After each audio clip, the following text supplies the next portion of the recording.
You might be a Lord of the Rings fan, but do you know the story behind background characters like this guy, this guy, this guy? Hark! Thank you for joining me at my wall of maps. So a couple years ago, Stephen Colbert said, "I feel like Glorfindel returning from the Hall of Mandos." Well, Glorfindel is this guy standing next to Elrond at Aragorn's coronation. He doesn't have any lines, but he's obviously featured in the shot. Glorfindel is one of only 3 characters in the recorded history of Middle-earth to ever succeed in killing a Balrog. The other 2 being Gandalf and this one elf named Ecthelion, don't worry about him. And fun fact, no one that we know of has ever killed a Balrog and lived. When Ecthelion killed his Balrog, the Balrog drowned him with its dying breath. When Gandalf killed his Balrog, he died and then came back from the dead. And when Glorfindel killed his Balrog, he died by falling off a cliff. And then he came back from the dead too as an emissary of the Valar, the quasi-gods. And when he came back, the Valar granted him angelic powers, so he's like this super elf. And he actually defeated the Witch King in battle, way back when. And as the Witch King was fleeing for his life after that battle, Glorfindel turned to his troops and he said, "Do not pursue him, far off is his doom, and not by the hand of man will he fall." So in other words, it was this guy standing next to Elrond who prophesied that no man would ever kill the Witch King. Also in the movies, after the Witch King stabs Frodo on Weathertop here, it's Arwen who rescues Frodo and takes him to Rivendell here, but in the books, that's Glorfindel who does that. Speaking of elves from Rivendell, let's talk about Figwit. Figwit started out as just an extra in the Council of Elrond scene, played by Bret McKenzie, half of the New Zealand band Flight of the Conchords. But then he got widespread internet fame when Iris Haddad of OneRing.net started adding him to the footer of her forum posts. People would ask her who Figwit is, and she would describe how when she was watching the scene where Frodo volunteers to take the ring into Mordor, she was like, "Frodo is great.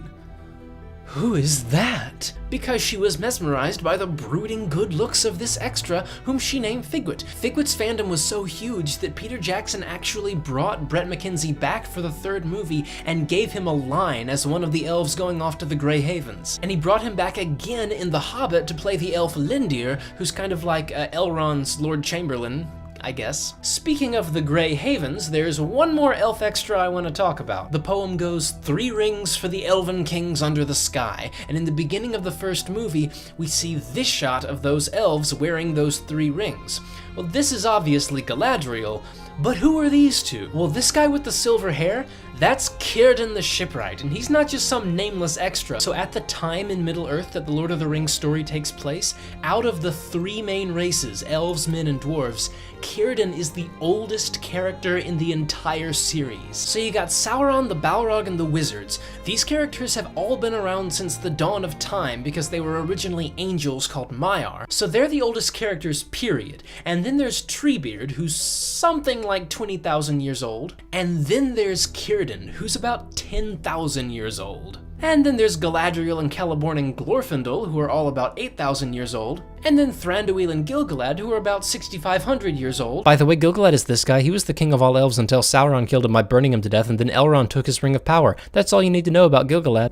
And then there's Elrond, who's like 6,000 years old, and then there's most elves, who are anywhere from 100 to 5,000 years old. And then there's everyone else in the world, who's between 0 and 250 years old. Well, everyone except Tom Bombadil, who might be older than literally everyone, but we don't know, it's a mystery. But Círdan is the Lord of the Grey Havens, right here in the Gulf of Lune. That's where elves get on boats to sail away to Valinor to live alongside the Valar in paradise. He's also one of the only 2 elves in recorded history to ever grow a beard, even though they didn't give him a beard in the movies. The other bearded elf was Mahten, don't worry about him, and Círdan was the original bearer of the Elven Ring of Fire, and when Gandalf arrives in Middle-earth, Círdan secretly gives it to Gandalf, and Gandalf wears it for the duration of the story. So we see Círdan here at the very beginning of the first movie, and then they brought that actor back to play another very blurry Círdan at the end of the 3rd movie here at the Grey Havens, because Círdan is the last elf to ever walk the shores of Middle-earth.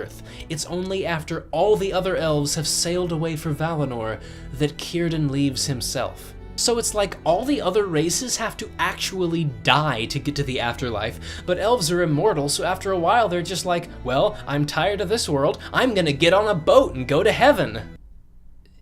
You know, that doesn't sound like a bad idea. I'm going to swim to heaven. If heaven has Wi-Fi, then my next vlog will be about unicorn anatomy. If heaven does not have Wi-Fi, well then, I will see you when you die. Bye!